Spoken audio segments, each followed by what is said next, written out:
Hello, everyone. Welcome back to episode 14 of your news roundup here at News Just News. Today, it is just me and Lucia. Hi, Lucia. How are you doing? Hello, Anna. I'm okay. How are you doing? Good, good. Ready for the girl power vibes today in this podcast. So yes, as you know, here at News Just News, we report on absolutely everything you could ever imagine. And today we're going to be talking a lot about entertainment, pop culture, books. So there's a lot to get into, and we're going to get started with the Lunar New Year. We've seen some very exciting things happening there, and Lucia's going to tell us all about that, the meanings behind it. So go ahead, Lucia. So yes, the Lunar New Year kicked off on the 17th, so just the day before yesterday. It usually takes place for about 15 days in a period that goes between the 21st of January and the 20th of February. So we have just started just a couple of days ago, and we've got millions of people around the world, and they're ready to celebrate. It's going to be a long celebration. They are taking their time off work to just spend time with their families and going, to celebrate, to temples, to pray for good wishes and luck and success for the new year coming. And this year is actually quite a special one because the Chinese zodiac sign for this year is the fire horse. And this is kind of like a rare occasion, a rare occurrence, I would say. The last time that happened, it was in 1966, so 60 years ago. And, for some cultures, this is a sign of strength and a sign of actually luck and, a good wish for the year.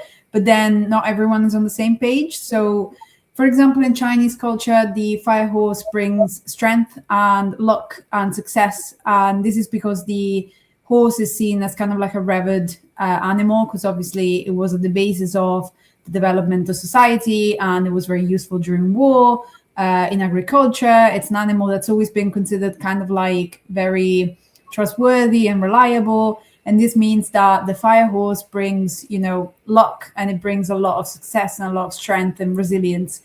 But for example, in Japan, this, sign that we have for this year is not really considered to be a good sign. Actually, it brings kind of like an ill-fated omen. And that is because in 1966, when it last came around, there was the worst dip in the birth rates in Japan, like probably the worst in its history, in the country's history. And that was because there was this kind of like idea that a female or a woman born in the year of the fire horse would bring misfortune on her family. So, loads of families decided not to have kids that year, and that was the result. That was what caused this really like bad dip. But, we will see what the year will bring for us. Hopefully it's what the Chinese think. So hopefully it's luck and success. But we are seeing, loads of celebrations. I don't know how it is over there, but over here in Liverpool is, red everywhere. There's loads of decorations and they've organized parades and it's really nice. But obviously the food will also be at the center of the celebration. We have dumplings, noodles, rice cakes. They're sold all over the streets here and in restaurants for the occasion. And one of the main traditions, obviously, is eating fish. And it's very important that the fish is served complete, so with the head and the tail. And it can be served cooked in the oven or roasted or, steamed. But the main thing is that it's presented, in its entirety, because that brings completeness and it brings strength once again. And then obviously there will be loads of oranges and tangerines being consumed over this period. They represent gold and money. And so do, for example, dumplings. So pork dumplings or veggie dumplings, they represent money. So the more you eat, the more money you're gonna get during the year. And some families even put a little coin inside of one of the dumplings, and the person who finds that coin will have extra success and extra money for the year. So yeah, it's a really exciting times, and loads of people all around the world are celebrating, and we're really happy that this is happening right now. Sounds amazing. And I'm so glad that over there it's being celebrated. I mean, I haven't seen much of it here in South Africa. But what a beautiful, beautiful, so many beautiful traditions, especially that dumpling one. I love that. And let's hope that it does bring through luck and success, and hopefully not, a decline in birth rates. Yeah. So we will see about that. But I definitely have a good feeling, and I love the idea of all of these traditions. So speaking of luck and success, we're going to move on to the Brit Awards, and the Brit Awards are going to be hosted on Feb 28th. It's the first time being hosted out of London, actually. It's going to be hosted in Manchester. Um, and it's going to be an exciting one. We've got so many amazing performances. We've got Olivia Dean, Wolf Alice, and very excitingly, we've got Harry Styles. And Harry he's been gone a bit. So this will be a very exciting and new performance. And yeah, we're looking forward to it. We've got Olivia Dean and Lola Young leading the most awards with 5 nominations, and then Sam Fender with 4. So there's a lot going on there. And obviously Mark Ronson, he's going to host again. So it's very exciting. I was actually talking about this the other day, the Brit Awards. I didn't really know it was a thing. So I'm really looking forward to it. Apparently it's been going on for over 60 years. Lucia, have you been following the Brit Awards? Yeah, it's quite massive over here. Obviously, I wouldn't say obviously it's the biggest celebration of music around the world, but it is for the UK. And it's quite exciting because, as you were saying, it always takes place in London, and this year it'll take place in Manchester, which is, not far from here, at the Co-op Live. And it's a really big thing. And I wonder what, made them change or made them move. But yeah, it's really exciting. We've got loads of performances that we're awaiting. Harry Styles is a really big one because obviously he's been, out and about doing not sure what for many years now. And he's been seen, spending time in Italy or in Berlin, just like in the middle of the crowd, just with random people. And he hasn't been recording any music, but then now he has this, huge comeback tour and song that he just released just a few weeks ago. So I feel like he's probably going to be the biggest guest, as in like everyone is very excited to see him more than anyone else. Definitely. Yeah. I mean, I'm definitely most excited about that. But I am excited to see Olivia Dean and Lola Young kind of make their comeback again after the Grammys. So I'm looking forward to that. And what I love about it as well is that we've also got international groups being nominated. We've got Tame Impala, which is quite interesting because I didn't think they were a group. Could be mistaken there. But anyways. So, yeah, I mean, they are, just because the main guy, technically the main guy is Tame Impala. But I found out about this just like a couple of years ago. I've been listening to them for ages, obviously, a little bit casually, but I've been listening to them. And when I found out, I was just like, what? Because he's technically Tame Impala, but then because he has kind of like a support group of musicians that play with him all the time, loads of people consider them a group, but technically it will be just him. Yeah. That's awesome. We've also got Huntrix, and they've been so successful. It's going to be interesting to see how this maybe differs from the Grammys and, what wins we saw at the Grammys. Do you think it'll be any different, or do you think it'll be about the same? I don't know. It's a bit difficult to predict, but I'm not sure. I feel like it's probably going to be different just because obviously the perception of, the British music scene will be a little bit different compared to the Grammys. But it's more, I don't think it's much about the winners as it is for the Grammys. For Brit Awards, it's more like about the experience and about the guests and the performances. This is what people really are waiting for, much than seeing who's going to win. Because I don't think that's really, just not necessarily because you win the Brit Award, then you're going to be successful or whatever. I feel like the Grammys have more weight for that, and the Brit Award is more about the event, which I think this is why it's going to be quite exciting. Yes, definitely. Yeah, we will see. We'll keep up to tabs with that and see what happens. I certainly, yeah, I love the idea that it's not just about awards and all of that. So we will see. I'm so excited for Harry Styles. But Lucia has also some really exciting news for us. Well, maybe not so exciting for some people, about books, novels. Tell us about it, Lucia. Yes, so we had a new interview on the Hollywood Reporter by American author George R.R. Martin. For those who don't know, he's the author of A Song of Ice and Fire, which is a high fantasy saga that started in the 90s. And it's basically the novel saga that inspired Game of Thrones. You know, cultural phenomenon, loads of people watched it. It was probably the biggest show in history in television just a few years ago. It ended in 2019.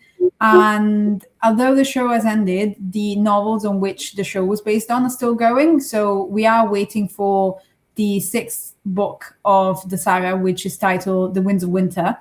But the issue is that we have been waiting for 15 years because the last one, which was A Dance with Dragons, was released in 2011. And since then, Martin has been writing this novel. And, you know, as readers, because I'm including myself in this because I've read the books and I'm a big fan of it, we're still waiting for it and it's still not coming. So loads of people every year, they go to Martin and they say, you know, and they ask him, how is the writing process going? And every time he's there, like, I'm writing, you know, I'm working on it, but it will take a little bit longer. And this year he actually said that he's currently not in the mood to write that specific novel, which obviously comes a bit of bad news for us. He has been writing other stuff, so he has been working on other projects. The main ones are the Fire and Blood books and the novellas on Duncan Egg, and these two specific, you know, stories then created Game of Thrones spin-off shows, also produced by HBO. One of them is House of the Dragon, and the other one is A Night of the Seven Kingdoms, which is currently airing right now on HBO.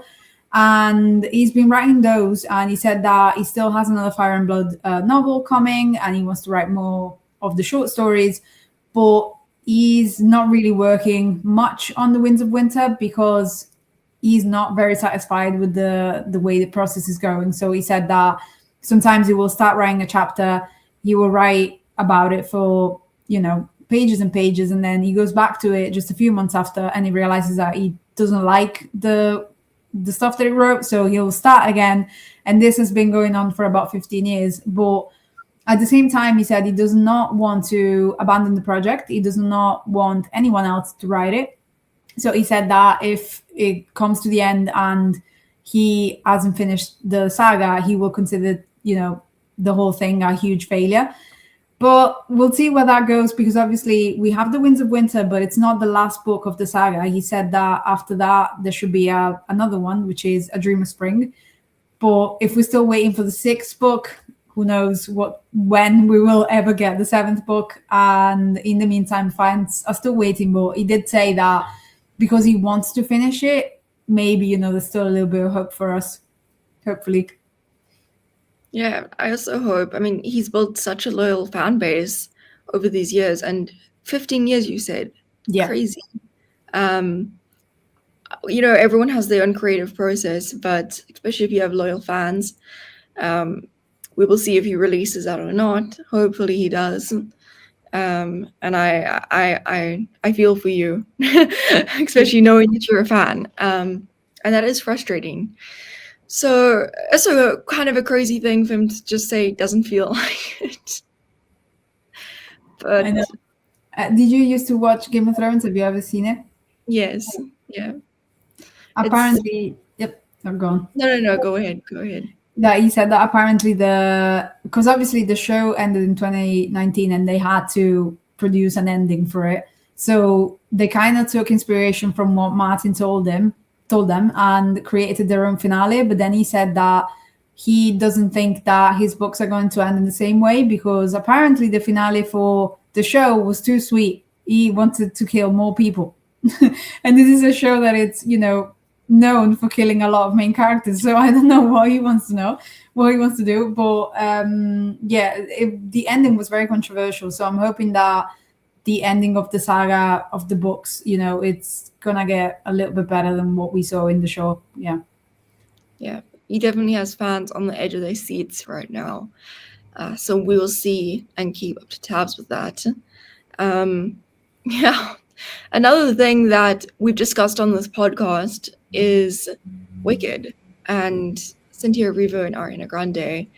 And, we always try to update on these things. And one thing we have noticed now is Cynthia Erivo commented on a recent interview about her relationship with Ariana Grande.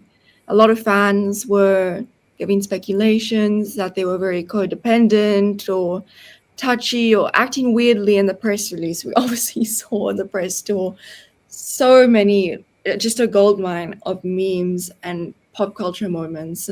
Everyone knows about it. And, to the point where it got a bit offensive. Mm-hmm.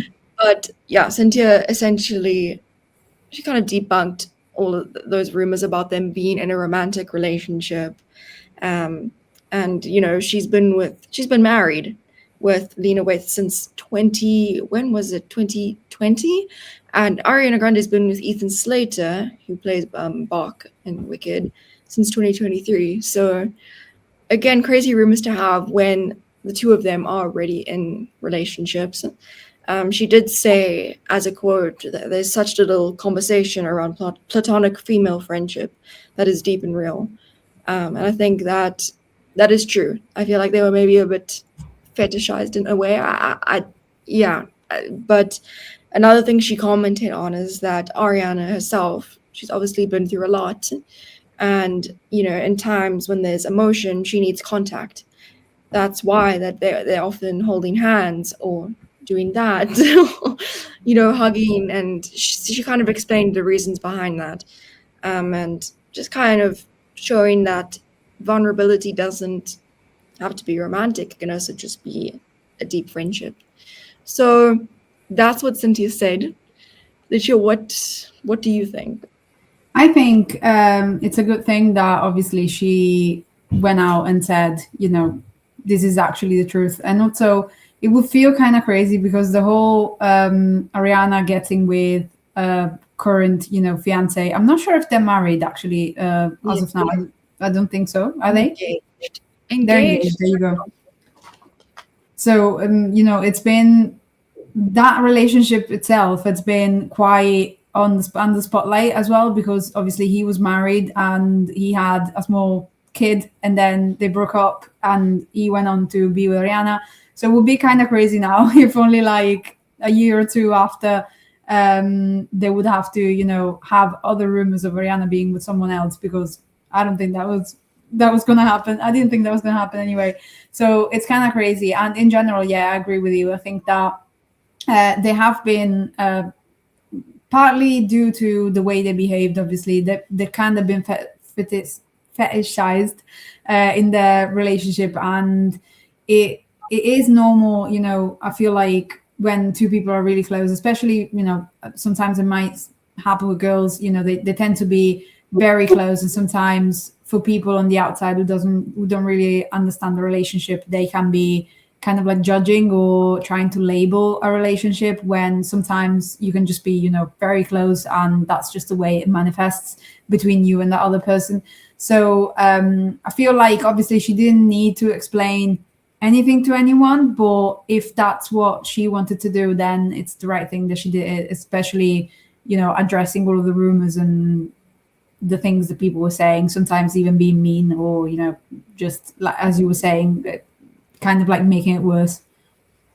Yeah, I agree, and I'm glad that she also kind of, not that she needed to give a reason behind it, but also explaining why. Because I think it made some people uncomfortable, or